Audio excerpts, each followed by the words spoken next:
Señores, seguimos en Despierta RD este viernes 13 de julio 2018 para todos ustedes a través de Telecentro Canal 13 y Telemicro Internacional.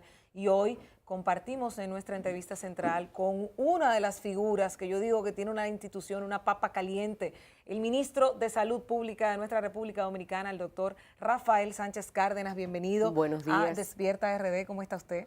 Muy buenos días, yo estoy bien y despierto también. Qué bueno. Está como muy tranquilo. Y él está tranquilo porque él domina, los temas. Él no huye de esos compromisos para la población. Y empezando con esos compromisos, doctor, lo primero que deberíamos tratar es, luego de los remanentes de la tormenta Beryl, ¿qué está haciendo el Ministerio de Salud Pública para evitar brotes de epidemias a raíz de todas estas aguas que han emanado en los últimos días?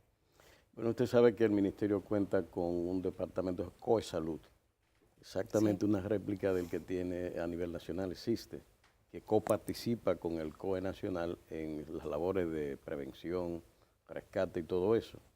Antes de la tormenta se tomaron las medidas del lugar, sabe que hacer previsión de los elementos básicos que hay que usar, mucho cloro, medicamentos para la prevención. Y sobre todo, coparticipar con el COE en la movilización, lo hacemos con las direcciones provinciales de salud, de sacar a la gente de las zonas vulnerables hacia refugios o familias que le ofrezcan protección a la población. La meta principal en estos procesos es evitar muerte. Cuanto menos lesionados haya, mucho mejor, porque toda la materialidad se puede reparar de nuevo con mucha facilidad.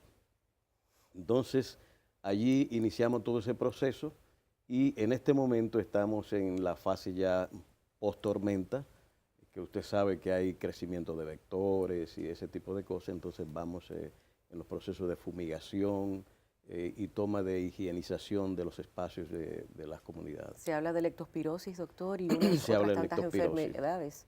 Pero también ahí hacemos la previsión en las zonas más afectadas para poner los antibióticos preventivos que se usan para estos casos. En el caso de los pacientes, doctor, y con el tema de lo neurálgico que se ha dado el tema de las infraestructuras en nuestro país, los pacientes del Padre Villini que son trasladados al Moscoso Puello, ¿cuál es la realidad de esta situación que hemos puesto nosotros el cascabel al gato? Toda la sociedad dominicana pues ha visto cómo ha quedado al descubierto las debilidades de estructuras de instituciones, tanto a nivel públicas como también médicas. El caso del Padre Villini yo diría que es un caso especial. No es un fenómeno común de esto como ha pasado en Moscoso Puello. Que ese es el punto, entiendo que era el que se refería principalmente a Licelot, lo que está pasando en el Moscoso Puello. De manera y específica. Que fue reinaugurado, entregado el 5 de abril. O sea, estamos hablando de que hace unos meses el presidente entrega y dice que no hay ninguna envidia que se le puede tener, que el pobre tiene una salud de calidad, pero empiezan las grietas y empezamos a ver esto. Y el papel de la OISOE dentro del trabajo para la entrega, lo que está haciendo el ingeniero Francisco Pagán, ¿corresponde a lo que se le dijo al presidente y a lo que tenemos que ver? Empecemos con el Padre Villini. El Padre Villini, en la capillita que ustedes saben que está al lado ahí.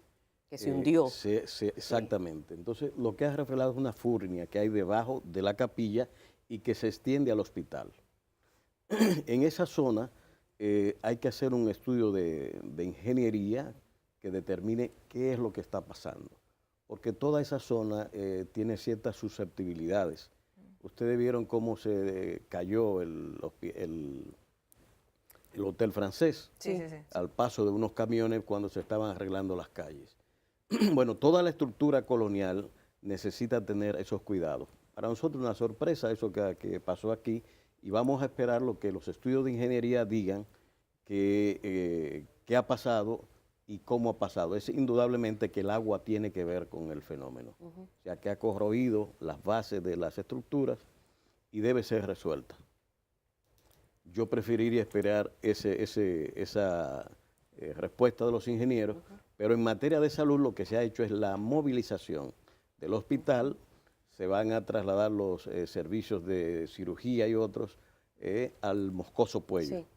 Y igualmente ahí está quedando algo de consulta externa en las zonas más que dan más a la calle, pero básicamente se va a trasladar hasta que se termine la obra de ingeniería que hay que hacer. Pero pacientes en intensivo, pacientes con alguna La característica UCI fue la especial. primera, la que se mudaron de ahí, se trasladaron a otro centro. Sí. Pero de todos modos, o sea, la estructura está ahí todavía. Es en la base de soporte de ella, y ustedes saben que es una estructura colonial donde hay mucho barro en la construcción y eso es muy delicado. Entonces, esa es una parte que hay que dejarle a los ingenieros de cómo van a resolver el problema. Pero ustedes le están exigiendo algún tiempo a los ingenieros porque estamos hablando de temas de salud. O sea, hay mucha gente que no tiene el chance del tiempo de esperar a que se resuelva y en el caso del padre Bellini tienen que trasladarlos. Sí, pero ya eso con el servicio se ha hecho. Nosotros acudimos a primera hora de la mañana cuando se hizo la denuncia, se tomaron las previsiones, se informó al servicio, se informó a Obras Públicas, se informó a la OISOE y a todos los organismos que intervienen en este proceso. Doctor. Se han hecho evaluaciones ya de ingeniería, nos han llegado algunos informes sobre eso, pero ya es un tema que yo prefiero que lo traten los ingenieros y no nosotros. Se ha movilizado en la parte de salud los pacientes, las unidades, las cirugías se van a hacer en el Moscoso Puello. El Moscoso Puello es un tema que tiene, según los informes que tengo, que tuvo que ver con los drenajes de la unidad. No tengo definitivamente una información sobre esto, pero creo que es un tema de ingeniería que ha afectado lógicamente el buen desenvolvimiento del hospital. Están moviendo pacientes del padre Bellini para una infraestructura que también está dañada. ¿Cómo se maneja entonces el tema no está dañado todo. Okay. O sea, no es una cosa que ha destruido el hospital ni cosa parecida. Es decir, que en el área que está habilitada hay buen espacio. Sin lugar a dudas, y la sala de cirugía siguen funcionando.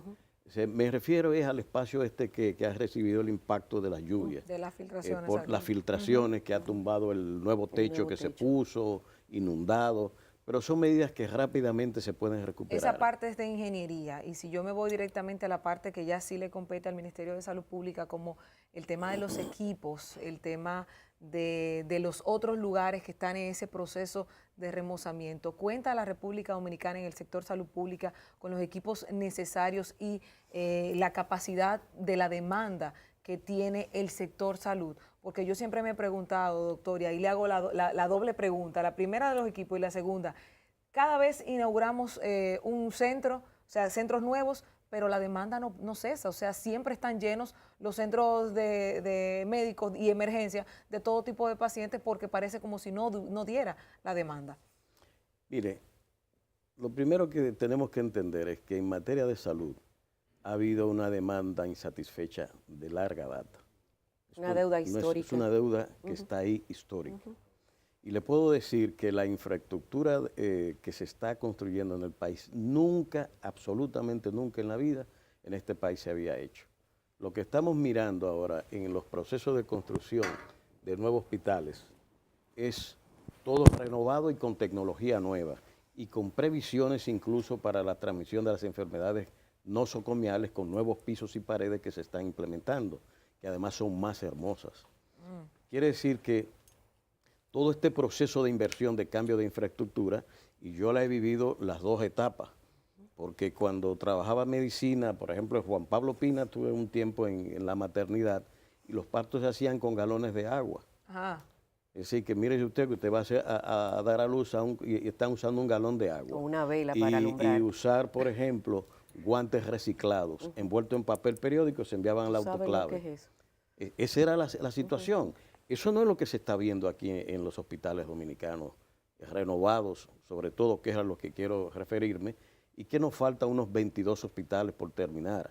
Aquí hay comunidades que no tenían hospitales y lo que tenían eran ranchos usados como hospitales en zonas alejadas. Vaya usted a Cabral ahora para que vea qué es lo que hay. O sea, allí hay un hospital moderno, con servicios que no tenía. Si la capacidad de resolución en el pueblo es mucho mayor que lo que tenía anteriormente. Ahí hay rayos X digitales, hay sonografías, hay laboratorios que no tenían. A tal punto, para que usted entienda esto, usted sabe que los profesionales dominicanos irse a la zona lejana es difícil, están concentrados todos en los grandes centros urbanos. Bueno, pues en ese hospital hay un equipo de rayos X, que es digital.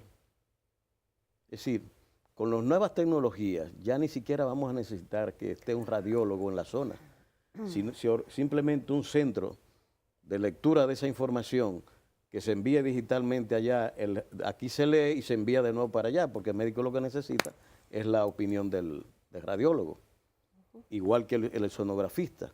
Y todo eso ya la tecnología lo está sirviendo.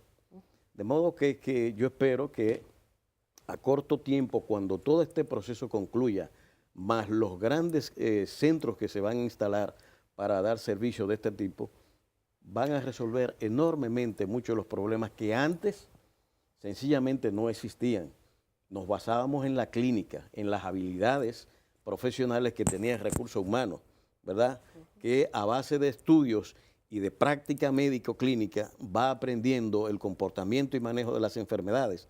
Aquí tenemos asistencia de tecnología ya que nos dan rápida información y el procedimiento es más seguro para el paciente. Doctor, 2 meses en esta posición, ¿cuáles han sido los puntos más neurálgicos, por decirlo de alguna manera, más graves, con los cuales usted ha tenido que lidiar en el sector de salud pública, ya que la salud es transversal a todo, es decir, lo más importante es la salud? Si pudiéramos mencionar 3, por ejemplo, esos grandes retos. Mire, cuando hablamos de salud, del Sistema Nacional de Salud, no es el ministerio solamente. Sí. Ahora se ha dividido el Servicio Nacional de Salud que maneja los hospitales, el ministerio, SENASA, CISARRIL, Copresida, Promesecal, todos son componentes del del Sistema Nacional de Salud. Nosotros somos rectores ahora y estamos obligados a producir los instrumentos para monitorear, evaluar y garantizar la calidad de la prestación de servicio que se está dando en los hospitales. Por eso estamos en una fase de preparación de continuar el proceso de los protocolos. La elaboración de los instrumentos de medición del servicio que se está dando y la calidad que se está dando. Ese es el papel nuestro y la rectoría, desde luego. Pero de encontrar cosas allá, yo diría, lo primero que encuentro es que el 911 Salud tenía muchas dificultades con las ambulancias que estaban entrando y saliendo del sistema. Nosotros manejamos el servicio extrahospitalario de salud. Es decir, cuando llega la llamada del paciente a su casa, llega la ambulancia, recoge y en ese trayecto llevamos al hospital. Esa labor está en el ministerio, en el 911 Salud. Entonces ahí tenemos un personal en cada ambulancia que es un médico, una enfermera licenciada, un auxiliar y el chofer, que habitualmente se le da instrucciones para que colabore con el equipo de la ambulancia. Bueno, ese fue uno de los problemas iniciales que ya está en fase de resolución. Y vamos a la expansión ahora incluso. Baní, San Pedro de Macorís y La Romana, iniciamos a partir del 30 de este mes ya la expansión en esa zona. Luego está un factor que creo que de lo más importante para la gestión, que es el sistema de administración. Allá no está informatizada las cosas. Entonces eso hace que el papeleo sea sumamente grande y lo que hace es que poner a uno a perder mucho tiempo firmando papeles porque allí llega información de Promesecal, de todas las instituciones prácticamente que hay que despachar allá, aparte de la que se genera internamente. Ese es un proceso lento, tedioso, difícil y además... Y obsoleto en muchas ocasiones. Absolutamente obsoleto. Entonces yo creo que informatizar el ministerio es clave para la buena gestión. Esa informatización se debe extender a todas las áreas de la salud, porque uno de los problemas que tiene la salud dominicana para la formulación de política es la data. Sí, señor. La seguridad de la data.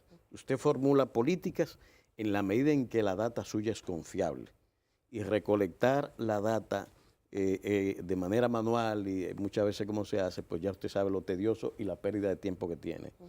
Yo creo que esta es una pieza clave del proceso de modernización que tiene que recibir el ministerio. Sí.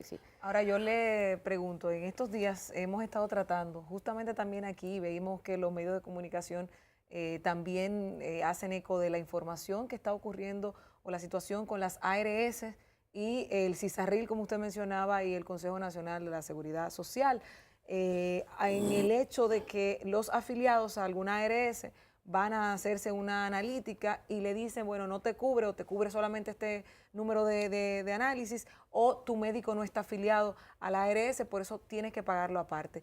¿Cómo está trabajando el Ministerio de Salud Pública con relación a esta problemática que se ha descubierto en los días pasados? Y como rectores, ¿ustedes cuál es la situación que entienden que se debe dirimir?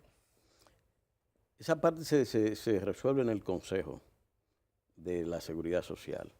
Lo que ha planteado el director de la CISARRIL es correcto y que se puede constatar, o sea, cualquier paciente viene Claro. y pone la denuncia de que un médico que lo ha visto no le aceptan porque tiene que estar inscrito en la ARS, pero la ARS filtra a los médicos, de manera que tiene una función que no le corresponde. ¿Quién certifica el ejercicio médico en este país? Eso no le corresponde a las ARS. Lo que la ARS tiene que saber que es un médico que tiene un exequatur y una indicación para el ejercicio médico y cumplir con el mandato que da la ley. Que no esté inscrito en su lista, eso no es una cosa que ellos tienen que decidir. Y es algo que yo creo que el Consejo debe resolver.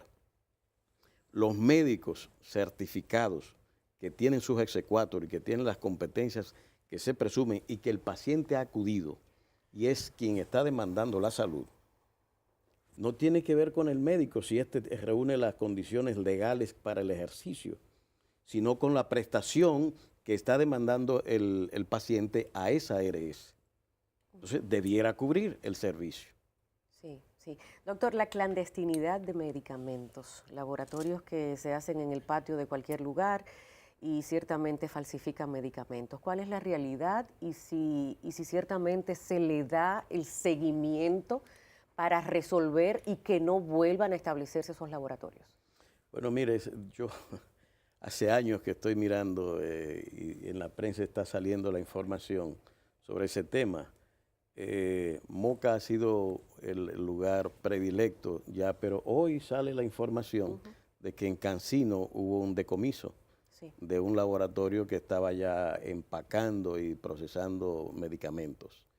Esta es una práctica ilegal de muchos años y en la que, en mi punto de vista, es que estas son labores de inteligencia que se deben seguir para localizar y sancionar a los que practican esta labor de manera ejemplar.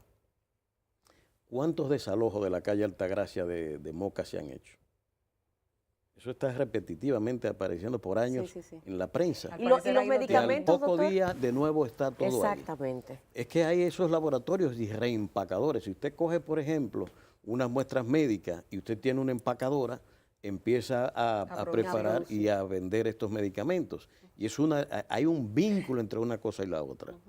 Es decir, una dinámica, sí. Es una dinámica comercial que mueve muchos millones y que lamentablemente no ha tenido hasta hoy una respuesta adecuada. Yo pienso que una labor de inteligencia, identificación de los responsables y la sanción dura de ello va a producir un retorno a la legalidad de aquellos que quieren hacer negocios con los medicamentos. Yo tengo dos temitas que no me gustaría que se me fueran de esta entrevista, doctor. El primero, el impacto de las parturientas haitianas en nuestro territorio, luego de que el embajador francés aquí dijo que ellos han intentado donarle hospitales a Haití, pero Haití no responde, no hace caso, y el mismo tema de que eso afecta al presupuesto que tiene salud para los dominicanos, o sea, cómo impacta, y ese mismo tema versus a los dominicanos que se están muriendo en muchas ocasiones, uno porque no tienen el tratamiento, que tienen que acudir al programa de medicamentos de alto costo del Ministerio de Salud Pública, gente que necesita un análisis, algún procedimiento quirúrgico y que por falta de recursos no puede acceder, o por falta de conocimiento de saber que existe un programa de medicamentos de alto costo del Ministerio de Salud para asegurar que ese procedimiento se dé. Cuéntenos de esto. Bueno, mire, precisamente una de las políticas públicas más importantes y del cambio en el sistema de prestación de servicios de salud tiene que ver con esos programas. Es decir, ¿desde cuándo aquí se cubría ese tipo de atención? El presidente creó, mediante una valoración primaria que se hizo, 500 millones de pesos que dedicó para el programa de enfermedades catastróficas. Vamos por 4.000 millones. Sí. Y el presidente sigue dando soporte a ese plan. Eso que usted dice precisamente son los que están acudiendo a esto. ¿Qué pasaba con ellos anteriormente? No, que se moría. La gente Eso. se moría. La mayoría un son análisis se difuntos. quedaba, Sí, exacto. señor, así es. Entonces aquí, con una inversión de ese tipo, y esto es algo que a veces la gente obvia y no se da cuenta de los cambios que en el sistema de salud dominicano están ocurriendo. No es solamente que SENASA tiene el 76% de la población ya inscrita en el servicio. No es solamente que la seguridad social ha ido progresivamente cambiando el modelo de atención aquí, o que los hospitales públicos con la más grande inversión que se haya hecho jamás en materia de salud, modernizando los hospitales, se está haciendo, sino que programas alternos como este del alto costo están resolviendo la vida a gente que de otro modo o mueren o sencillamente empobrecen las familias, porque no hay cómo hacerle frente a ciertas enfermedades. Y necesita el ministerio más presupuesto. Usted es nuevo dentro del cargo, pero el presupuesto que usted encontró, ¿con cuánto cuenta el ministerio, doctor? Es correcto para la demanda que tiene. Y yo le decía tras cámaras, para mí el tema más importante que tiene cualquier nación es la salud de sus ciudadanos. ¿Con cuánto cuenta el presupuesto, pero doctor? Yo apostaría a una cosa más importante. Aquí usted sabe que se ha invertido mucho, usted lo decía al principio del programa, en materia de salud. Yo creo que una de las cosas principales es el tema de la planificación sanitaria que hay que hacer. Y lo hablábamos fuera de cámara. Es decir, a mayor efectividad en los procesos de planificación orientada a resultados, mayor efectividad vamos a tener en qué vamos a lograr en la inversión que estamos haciendo. Los chelitos que tenemos, hay que ponerlo al servicio de cumplir metas determinadas, como usted acaba de decir. El alto costo, si ponemos 500 millones, pero la demanda va creciendo de tal modo que estamos en 4.000 millones, entonces se está poniendo el dinero allí donde la gente lo está necesitando. No un planificador que simplemente define unas líneas, a veces en una data muy buena, de políticas. La gente aquí está acudiendo en busca de un apoyo para resolver problemas específicos. Entonces los presupuestos acá, se habla de que algunos desde el punto de vista político a seguir el ritmo de la división del presupuesto por el PIB, 5% para salud. Yo nunca he estado de acuerdo con eso. Ni siquiera cuando estaba en la Universidad Autónoma de Santo Domingo con el punto de vista del 5% para la UAS. De esa manera, yo creo que hay que seguir la guía, desde mi punto de vista, tiene que ser, primero las posibilidades fiscales que tienen los estados, no importa cuál sea. Si el estado es débil en su fiscalidad, lógicamente que usted no tiene nada para repartir o invertir en un área, usted prioriza lo que tiene, pero evidentemente que no va a tener los fondos suficientes y eso es algo aquí que está planteado hasta en la Estrategia Nacional de Desarrollo.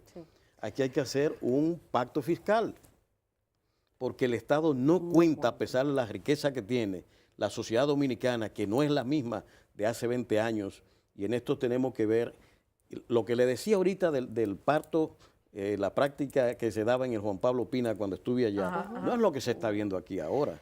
Es decir, estamos en una nueva sociedad, una sociedad con una clase media que llega al 30%, con un nivel de pobreza que ha bajado de 42 a 24% y que sigue la tendencia a la baja, que la pobreza extrema aquí está por debajo del 5%. Doctor. Y esos son resultados. Entonces, usted tiene una sociedad cada vez más demandante de esos bienes y servicios, porque la clase media va creciendo en el país y eso se nota en todos lados.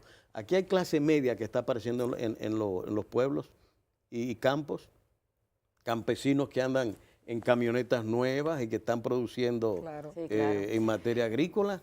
Aquí el campo había salido del financiamiento público. Y el campo es Doctor, rico. míreme algo, yo no puedo dejarlo ir y esta es brevísima, Carlos, por favor, concédeme un minutito con respecto a justamente ese presupuesto, la planificación que evidentemente un país que no planifica no tiene resultados y el tema de a qué se aboca específicamente ya en lo que resta de año salud pública.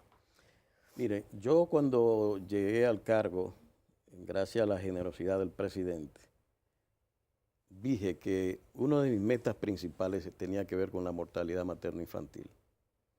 En todos los indicadores que usted va, uno de los más importantes que se usa para saber el nivel de desarrollo de un país es la mortalidad, el indicador de la mortalidad materno-neonatal. Nosotros estamos quemados. Sí, señor. Pero es algo que viene de años. Usted coge de 2007, 2005 para acá, y es una línea prácticamente igual. 104, 105, llegó hasta 103 en el 2009, la mortalidad materna. Bajamos a 90 en el 16 y ya estamos en la misma. Es decir, ha sido una línea constante. Usted Falta dice, de protocolo. ¿por qué? Bueno, uno de los motivos que estamos ahora precisamente es eso. Nosotros elaboramos los protocolos para que el servicio lo aplique, pero los estudios que acaba de hacer OPS muestran que apenas el 40% de los hospitales se aplican. Sí. Ahora, igualmente, cuando los hospitales aplican los protocolos, la mortalidad baja inmediatamente. Usted lo puede ver en el Marcelino Vélez, Claro. cómo está bajando en la maternidad de la Altagracia. Es decir, allí donde a mayor aplicación de protocolos, menor mortalidad. Nosotros debemos agradecerle. El ministerio va a seguir insistiendo con el servicio en la aplicación de los protocolos y un programa de mecanismos de medición y control que vamos a aplicar en esa dirección. Creo que es uno de los temas más interesantes. Sí, De verdad que gracias, gracias, doctor, por aceptar esta invitación, que eso fue de un día para otro y de una vez dijo que sí, aquí está. Gracias de verdad, doctor. Muchísimas gracias y que sigan los éxitos. Ciertamente la población dominicana requiere y necesita, yo creo que se merece respuestas de salud. Señores, gracias por el favor de su sintonía durante toda esta semana. Que pasen un excelente fin de semana, si Dios así lo quiere. Nos reunimos el próximo lunes a partir de las 6 en otro Despierta RD.